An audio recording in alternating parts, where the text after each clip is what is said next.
ஆன்மீகத்தின் வழி நடக்கும் அன்பு உள்ளங்கள் அனைவருக்கும் வணக்கம் நண்பர்களே.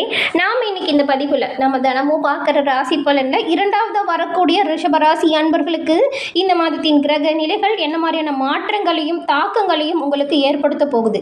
எந்த விஷயத்துல எல்லாமே நீங்கள் ரொம்பவுமே கவனமாக செயல்பட்டால் நன்மைகளை பெற முடியும். உங்களுக்கு வேலை, குடும்பம், காதல், உடல் நலம் இது எல்லாமே என்ன மாதிரியான தாக்கத்தை ஏற்படுத்தும் அப்படிங்கிற விரிவான விளக்கங்களையும் தான் உங்களுக்காக இந்த பதிவில் நாங்கள் சொல்லியிருக்கோம். இந்த பதிவு ரிஷபராசி அன்பர்கள் நீங்கள் பயன்பெறும் வகையில் அமையும். அதனால் ஸ்கிப் பண்ணாமல் முழுமையாக பாருங்கள். நீங்கள் இப்போ தான் ஃபர்ஸ்ட் டைம் நம்மளோட சேனலை பார்க்குறீங்க அப்படின்னா மறக்காமல் நம்மளோட சேனலை சப்ஸ்கிரைப் பண்ணி வச்சுக்கோங்க. ரிஷபராசியில் இருக்கக்கூடிய 3 நட்சத்திரக்காரர்களுக்கும் இந்த மாதத்தின் கிரக நிலைகள் ஏற்படுத்தக்கூடிய மாற்றங்கள், அதாவது கார்த்திகை 2, 3, 4ஆம் பாதம், ரோஹிணி, மிருகசீரிடம் 1, 2ஆம் பாதம் கொண்டவங்களுக்கு கிரக நிலைகள் எப்படி அமைஞ்சிருக்கு, இதன் மூலம் உண்டாகக்கூடிய பலன்கள் எப்படி அமைய போகிறது அப்படிங்கிறத நாம் இப்போ விரிவாக பார்க்கலாம். ரிஷபம் ராசி அப்படின்னு சொன்னாலே அடிக்கடி மாறாமல் ஒரே விதமாக வாழ பிரியப்படக்கூடியவங்களா இருப்பீங்க. பெரிய மாற்றங்களை எல்லாம் விரும்பி வரவேற்க மாட்டீங்க.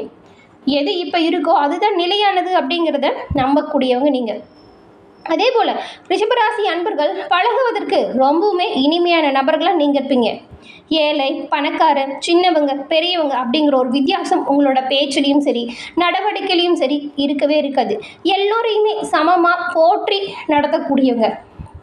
பெரிய பெரிய ஒரு விஷயத்தை செஞ்சுட்டு கூட ரொம்பவுமே சாதாரணமாக இயல்பாக இருப்பீங்க. நீங்கள் வந்துட்டு இந்த கற்பனை கோட்டை கட்டுறதுல ரொம்பவுமே வல்லவர்களாக இருப்பீங்க. நிறைய விஷயத்தில் பாருங்கள், எவ்வளோ பிரச்சனை வந்தாலுமே அந்த பிரச்சனையை கண்டு தயங்கி அதை தள்ளி போடாமல் அப்போதையே அந்த பிரச்சனையை எதிர்நீச்சல் அடித்து சமாளிக்கக்கூடிய வல்லமை ரிஷபராசி அன்பர்களுக்கு இயல்பிலேயே இருக்கும். சுக்கிரனின் ஆதிக்கம் உங்களுக்கு ஆட்சி வீடாக இருக்கிறதுனால இந்த ராசியில் இருக்கக்கூடிய பெண்களுக்கு எல்லாமே நுண்கலைகளில் அதிக ஈடுபாடு இருக்கும். ரொம்பவுமே அமைதியாக செய்யக்கூடிய வேலைகளை ரொம்பவுமே திறமையாக செய்வீங்க. அதே போல் மற்ற கிரக அமைப்புமே உங்களுக்கு இன்னும் கொஞ்சம் சிறப்பாக மட்டும் உங்களோட ஜாதகத்தில் அமைஞ்சிருந்துச்சுன்னா நீங்கள் கலை உலகத்தில் கொடி கட்டி பறக்கக்கூடிய வாய்ப்பை பெற முடியும். ஏன்னா சுக்கிரனின் ஆதிக்கம் இந்த ரிஷபராசியில் இருக்கக்கூடிய பெண்களுக்கு நல்ல ஒரு முன்னேற்றத்தை கொடுக்கக்கூடிய வகையில் அமையும். அதே போல் நீங்கள் வந்துட்டு ஓரளவுக்கு ரகசியத்தை நீங்கள் யாருக்கிட்டையுமே சொல்லாமல் மனதிலே வச்சு கொள்ளக்கூடிய நபர்களாக இருப்பீங்க. ரிஷபராசி அன்பர்களுக்கு பொதுவாகவே தர்ம சிந்தனை அதிகம் கொண்ட நபர்களாக இருப்பீங்க. பிரதி பிரயோஜனம் எதிர்பார்க்காம உதவி செய்யக்கூடிய தன்மை உங்ககிட்ட இருக்கும். சண்டையை கண்டா அந்த இடத்துலையே இருக்க மாட்டீங்க. அதுக்காக உங்களுக்கு கோபலாம் வராது அப்படின்னு நினைக்க வேண்டாங்க. இந்த அநியாயம் தேவையில்லாத விஷயத்தை பேசி சிக்கிற சண்டைக்கு வராங்கன்னு வச்சுக்கோங்களேன். அதுவாக இருந்தாலும் சரி, யாராவது தவறு செஞ்சுட்டு அது செய்யலை அப்படின்னு நிரூபிக்கும் பொழுது உங்களுக்கு வரும் ஒரு கோபம் அடக்கிக் கொள்ள முடியாமல் அளவுக்கு இருக்கும். அந்த இடத்துலையே சின்ன வினமாக்கவே தயங்கவும் மாட்டீங்க. சாதி மிரண்டா காது கொள்ளாது அப்படின்னு சொல்லுவாங்க இல்லையா, அதற்கு ஒரு சிறந்த உதாரணம் ரிஷபராசி அன்பர்கள் நீங்கள் தான். பார்ப்பதற்கும் பழகுவதற்கும் அமைதியானவங்க போல இருந்தாலும் கோபம் வந்துட்டா அந்த கோபத்தை கட்டுப்படுத்தவே முடியாது. நியாயத்திற்காக கோபப்படக்கூடியவங்க தான் ரிஷபராசி அன்பர்கள் நீங்கள். உங்களுக்கு இந்த மாதத்தின் என்ன மாதிரியான பலன்கள் உண்டாகிருக்கு அப்படிங்கிறத நாம் இப்போ பார்க்கலாம். சுக்கிர பகவானை ராசி அதிபதியாக கொண்டிருக்கக்கூடிய நீங்கள் செவ்வாய்க்கிழமையில் முருகன் வழிபாட்டை தொடர்ந்து செய்து வருவதன் மூலம் எல்லா வித நன்மைகளையும் பெற முடியும். நீங்கள் எடுத்து செய்கிற ஒவ்வொரு வேலையிலையுமே சின்ன சின்ன தடை தாமதம் வரும். அதுவே பெரிய தாக்கத்தை ஏற்படுத்தும். மனதளவில் ஒரு சில காயத்தையுமே கொடுக்கும். இந்த மாதிரியான சம்பவங்கள் எதுவுமே நடக்கக்கூடாது. நீங்கள் செய்கிற விஷயங்கள் நல்லதாக நடக்கணும், யாருக்கும் எந்த ஒரு தீங்கும் இல்லாமல் உங்களுக்கு வரக்கூடிய நல்ல செயல்கள் நல்ல பலனை கொடுக்கணும் அப்படின்னு நினச்சிங்கன்னா செவ்வாய்க்கிழமையில் முருகப்பெருமான் வழிபாடு சிறந்த ஒரு வழிபாடாக பார்க்கப்படுது. உங்களுக்கு முருகப்பெருமான் பிடிக்கும் என்றாலும் அறுபடை முருகனுக்கு அரோகரா அப்படிங்கிற மந்திரத்தை 3 முறை மறைக்காமல் பதிவிடவும் செய்யுங்க. முருகப்பெருமானின் அருளால் எல்லா வித நன்மைகளும் உங்களுக்கு கிடைக்கப்பெற்று நீங்கள் நலமுடன் வாழ வாழ்த்துக்களையும் உங்களுக்கு நாங்கள் தெரிவிச்சுக்கிட்டு உங்களுக்காக இறைவனிடம் நாங்கள் பிரார்த்தனையும் செஞ்சுக்கிறோம். ரிஷபராசி அன்பர்களுக்கு இந்த மாதம் கிரக நிலைகளை ஆராய்ச்சி பார்க்கும் பொழுது வேலை இடத்துல சின்ன சின்ன குழப்பங்கள் வரலாம். குடும்பத்திலையும் சில பிரச்சனைகள் வரலாம். உங்களுடைய பேச்சிலும் சரி நடத்தையிலையும் சரி நீங்கள் கவனமாக தான் எந்த ஒரு விஷயத்தையுமே கையாளணும். சரியான நேரத்தில் உங்களோட கடமைகளை செஞ்சு முடிச்சிடுங்க. அதே போல் கூட்டு வியாபாரம் செய்கிறவங்களுக்கு பங்குதாரருடன் சண்டை வரலாம். என்ன சொல்ல வரீங்களோ அதை தெளிவாக சொல்லுங்கள். அவங்க சொல்லும் பொழுதும் அதில் இருக்கக்கூடிய சரி என்ன தவறு என்ன அப்படிங்கிறத புரிய வைங்க. இந்த மாதிரியான பிரச்சனைகளை தவிர்க்க புரிதல் கொஞ்சம் தேவைப்படுது.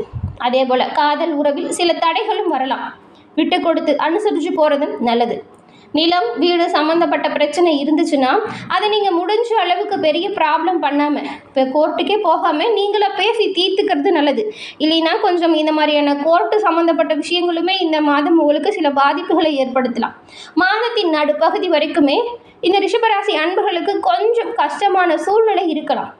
எந்த ஒரு முக்கிய முடிவை நீங்கள் எடுக்கிறதா இருந்தாலுமே ஒரு முறைக்கு பல முறை முன்பின் யோசித்து அது உங்களுக்கு இருக்கக்கூடிய நல்ல நண்பர்கள்கிட்ட நீங்கள் அந்த ஆலோசனை கேட்டு செய்கிறது நல்லதாக இருக்கும். முக்கியமான வேலைகளை முடிஞ்ச வரைக்கும் தள்ளி போடாமல் சரியான நேரத்தில் நீங்கள் கொஞ்சம் முயற்சி செஞ்சிங்கன்னா வெற்றி பெறக்கூடிய யோகத்தையுமே ரிஷபராசி அன்பர்கள் இந்த மாதம் பெற முடியும். எல்லா விஷயத்திலுமே பெரும்பாலும் நீங்கள் கவனமாக செயல்பட்டால் நன்மைகளை பெற முடியும். எப்பேற்பட்ட கஷ்டங்கள் வந்தாலுமே அதனை உடைத்தெறியக்கூடிய வல்லமை உங்களுக்கு உண்டாகும். அதே போல் உணவு விஷயத்துலையுமே நீங்கள் கொஞ்சம் கவனமாக தான் இருக்கணும். எதை வேணாலும் எங்கே வேணாலும் சாப்பிடலாம் அப்படிங்கிற ஒரு விஷயத்தை தவிர்த்துடுங்க. இல்லைன்னா வயிறு சம்பந்தமான பிரச்சனைகள் இப்போது உங்களுக்கு வரலாம். முடிஞ்ச அளவுக்கு தொழில் வியாபாரத்தில் எப்படி கவனம் செலுத்துறீங்களோ அதே போல் உடல் ஆரோக்கியத்திலும் நீங்கள் கொஞ்சம் கவனம் செலுத்தணும்.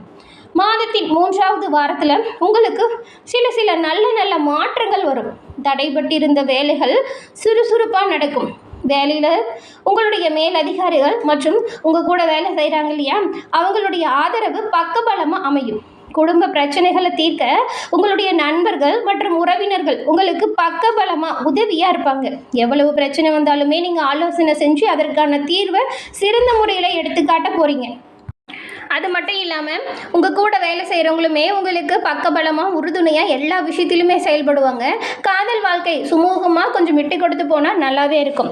காதலர்கள் சந்தோஷமாக நேரத்தை செலவிடக்கூடிய வாய்ப்பு உண்டாகும். மாத இறுதியில் நிலம் வீடு சம்பந்தப்பட்ட பிரச்சனைகளுமே உங்களுக்கு சாதகமான வாய்ப்பை கொடுக்கும். அதனால தான் இந்த மாதத்தின் முதல்லையே நிலம் வீடு சம்மந்தப்பட்டமாக ஏதாவது பிரச்சனை வந்துச்சுன்னா கூட முடிஞ்ச அளவுக்கு பேசி தீர்க்கறது நல்லது. அதை பெரிய ப்ராப்ளமாக உருவாக்காமல் கோர்ட் விஷயம்லாம் செல்லாமல் கொஞ்சம் நீங்களாக பேசி நிதானமாக முடிவெடுக்கிறது நல்லது. மாத இறுதியில் உங்களுக்கு அதற்கான தீர்வுமே நல்லபடியாக கிடைக்கும். அதே போல் குடும்பத்தோட நீங்கள் நீண்ட தூர பயணம் செய்யக்கூடிய வாய்ப்பும் உண்டாகும். அது குலதெய்வ கோவில் வழிபாடாக இருந்தால் ரொம்பவுமே நல்லதாக இருக்கும். குடும்பமாக சேர்ந்து குலதெய்வ கோவில் வழிபாடு செய்கிறது உங்களோட வாழ்க்கையில் நல்ல ஒரு முன்னேற்றம் தரதாக இருக்கும். ரிஷபராசி அன்பர்களுக்கு இந்த மாதம் சில விஷயத்தில் மட்டும்தான் கவனமாக செயல்பட வேண்டியதாக இருக்குது. தொழில் வியாபாரம் கவனமாக இருக்கணும். முன்கோபப்படுறத கட்டாயமாக நீங்கள் தவிர்க்கணும். இந்த கோபப்படுற விஷயத்தில் கவனமாக தான் இருக்கணும். வார்த்தைகளில் ஏதாவது பேசும் பொழுது கூட கடினமான வார்த்தைகளை பயன்படுத்தாதீங்க. உங்களுடைய வேலையிலையும் சரி உங்களோட வியாபாரத்துலேயும் சரி நீங்கள் கொஞ்சம் நிதானத்தை கடைபிடிக்கிறது அவசியமாக உங்களுக்கு தேவைப்படக்கூடிய விஷயமா பார்க்கப்படுது. இருக்கக்கூடிய வேலையை எப்படி தக்க வச்சுக்கணும் அப்படிங்கிறதுல உங்களோட புத்திசாலித்தனம் உண்டாகும். தேவையில்லாமல் வரக்கூடிய பஞ்சாயத்து, தேவையில்லாத வரக்கூடிய கோர்ட் கேஸ் வழக்குகள் இது எல்லாமே நீங்கள் தவிர்ப்பது நல்லது. உங்களுடைய பிரச்சனையாக இருந்தாலும் சரி மற்றவங்களோட பிரச்சனையாக இருந்தாலும் சரி முடிஞ்ச அளவுக்கு நீங்கள் பேசி தீர்த்துக்கிறது நல்லது. 3வது நபர்களை நீங்கள் எந்த ஒரு விஷயத்துலையும் உள்ளே இழுக்காமல் இருக்கிறது நல்லது. உங்களோட குடும்ப விஷயமா இருந்தாலும் 3வது நபர்கள்கிட்ட அதை சொல்லி நீங்கள் விளக்கம் பெறணும் அப்படின்னு நினைக்காதீங்க. நீங்களாக குடும்பத்தில் இருக்கிறவங்க கிட்ட விட்டு கொடுத்து அனுசரித்து ஆலோசனை எடுத்து எந்த ஒரு விஷயத்தையும் செயல்பட்டால் நன்மைகளை பெற முடியும். 3ஆம் நபரின் ஆலோசனை தேவையில்லை. உடல் ஆரோக்கியத்தில் ரிஷபராசி அன்பர்கள் கவனமாக தான் இருக்கணும். உணவு கட்டுப்பாடு இந்த மாதம் தேவைப்படுது. இந்த மாதம் நீங்கள் திங்கட்கிழமையில் விநாயகர் பெருமானை கும்பிட்டு வருவது ரொம்பவுமே நல்லது. உங்களோட வேலையில் வரக்கூடிய தடை தாமதம் இது எல்லாமே உங்களை விட்டு விலகக்கூடிய வாய்ப்பை விநாயகரின் அருளால் நீங்கள் பெற முடியும். அதே போல் தினமுமே உங்களோட வீட்டு பூஜை அறையில் தீபம் ஏற்றி விநாயகர் பெருமானை வழிபட்டு அன்றைய நாளை துவங்குங்க. கட்டாயம் அன்றைய தினம் வரக்கூடிய அனைத்து கெடு பலன்களில் இருந்து விடுபடக்கூடிய வாய்ப்பை விநாயகர் பெருமான் உங்களுக்கு உறுதுணையாக கொடுப்பாரு. அனைத்து விஷயத்திலையுமே தைரியமாக செயல்படக்கூடிய ஆற்றல் அறிவு இது எல்லாமே விநாயகரின் அருளால் உங்களுக்கு உண்டாகும். சுக்கிரன் உங்களுக்கு ஆட்சி வீடாக இருக்குது அப்படின்னு சொன்னோம் இந்த ராசிக்கு. அதனால் நீங்கள் செவ்வாய்க்கிழமையில் சிவபெருமான் வழிபாடும் முருகப்பெருமான் வழிபாடுமே செய்கிறது நன்மைகளை கொடுக்கும். முருகப்பெருமானின் அருளால் அனைத்து வித பிரச்சனைகளும் தீர்ந்து நலமுடன் வாழ அதே போல் இந்த மாதம் சீரும் சிறப்புமாக உங்களுக்கு வெற்றி வாய்ப்புகள் கிடைக்க நாங்கள் உங்களுக்கு வாழ்த்துக்களை தெரிவிச்சுக்கிறோம். முருகனின் அருளால் எல்லாவித நன்மைகளுமே ரிஷபராசி அன்பர்கள் பெற்று நலமுடன் வாழ போகிறீங்க. ஏன்னா நேயர்களே, இந்த பதிவு நீங்கள் பயன்பெறும் வகையில் அமைஞ்சிருக்கும் அப்படின்னு நினைக்கிறோம். இந்த பதிவு பிடிச்சிருந்தா லைக் பண்ணுங்கள். உங்களோட நண்பர்களுக்குமே இந்த பதிவை ஷேர் பண்ணுங்கள். நீங்கள் இப்போ தான் ஃபர்ஸ்ட் டைம் நம்மளோட சேனலை பார்க்குறீங்க அப்படின்னா மறக்காமல் சப்ஸ்கிரைப் பண்ணி வச்சு கூட வர பெல் ஐக்கானை கிளிக் பண்ணி வச்சுக்கோங்க. அப்போ தான் நாங்கள் போடுற பதிவுகள் உடனுக்குடன் நோட்டிஃபிகேஷன் மூலம் உங்களை வந்தடையும் அப்படிங்கிறது தெரிவிச்சுக்கிறோம். தொடர்ந்து பார்த்தமைக்கு நன்றி நேயர்களே. நன்றி, வணக்கம்.